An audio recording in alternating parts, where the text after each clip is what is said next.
গতকাল গতকাল মহিলা মাহফিলে এক বোন প্রশ্ন করেছিলেন যে আব্দুল্লাহ বিন বাজ যিনি ইন্তেকাল করেছেন, সৌদি আরবের গ্র্যান্ড মুফতি এবং বর্তমান বিশ্বের শ্রেষ্ঠ আলেম, নওয়ারাল্লাহু মারকাদাহু ওয়া জাআলাল জান্নাতা মাসওয়াহু, আল্লাহ তাকে জান্নাতুল ফিরদাউসের মেহমান বানিয়ে নেন। অনেক বড় আলেম, উঁচু পায়ার আলেম। তো সে বোন প্রশ্ন করেছেন যে তার এক কিতাব পড়েছেন তিনি, সেখানে লেখা আছে যে নামাজের নিয়ত করতে হবে না, নিয়ত যেভাবে পড়া হয় এইভাবে মুখে নিয়ত পড়া লাগবে না। এটা ঠিক কিনা আমার কাছে প্রশ্ন করেছে।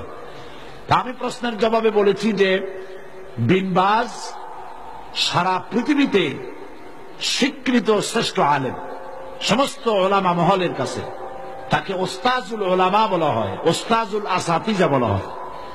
সুতরাং তিনি ভুল লেখেননি। আরবিতে যেভাবে আমাদের দেশে নিয়ত পড়া হয়, নাওয়াইতু আন উসাল্লি লিল্লাহি তাআলা রাকাতায় সালাতিল, এই যে নিয়তটা আরবিতে আমরা পড়ি, এইভাবে হুজুর সাল্লাল্লাহু আলাইহি ওয়াসাল্লাম পড়েন নাই, সাহাবায়ে কেরাম এরকম পড়েন নাই। সুতরাং মনে মনে নিয়ত করা, নামাজের জন্য নিয়ত করা, সেটা যে ভাষাই হোক এটা চলতে পারে, মুখে ওইভাবে উচ্চারণ করা প্রয়োজন নেই।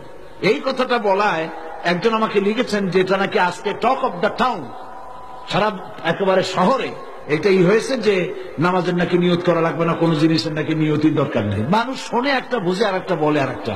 নিয়ত তো করতে হবে, কিন্তু মুখে ওইভাবে নিয়ত, মুখে উচ্চারণ করা এভাবে হাদিস শরীফে কোথাও নাই, রাসূলুল্লাহ সাল্লাল্লাহু আলাইহি ওয়াসাল্লাম করেন নাই, সাহাবায়ে কেরাম করেন নাই। সুতরাং এগুলো নিয়ে উল্টাপাল্টা মন্তব্য পেশ করার কোন জরুরত নেই। হ্যাঁ, নিয়ত তো করবো, নিয়ত তো করতে হবে, সে কথা বললাম না। নিয়ত পড়তে হবে, কিন্তু মুখে ওইভাবে উচ্চারণ করার জরুরত নেই। একজন বলেছে আপনি টাকা দিয়ে প্রতি বছর মুসলমান বানান, দেখছেন অবস্থা? এইসব প্রশ্ন আমার কাছে দেন কি কেন? এদের জিজ্ঞেস করেন এই 6 জনের কাছে যে আমি কয় টাকা দিছি, আমি জিন্দিগিতে এদের দেখছি কিনা, এরা আমারে দেখছি কিনা। আল্লাহ হেদায়েত করুন। জি, তো আমি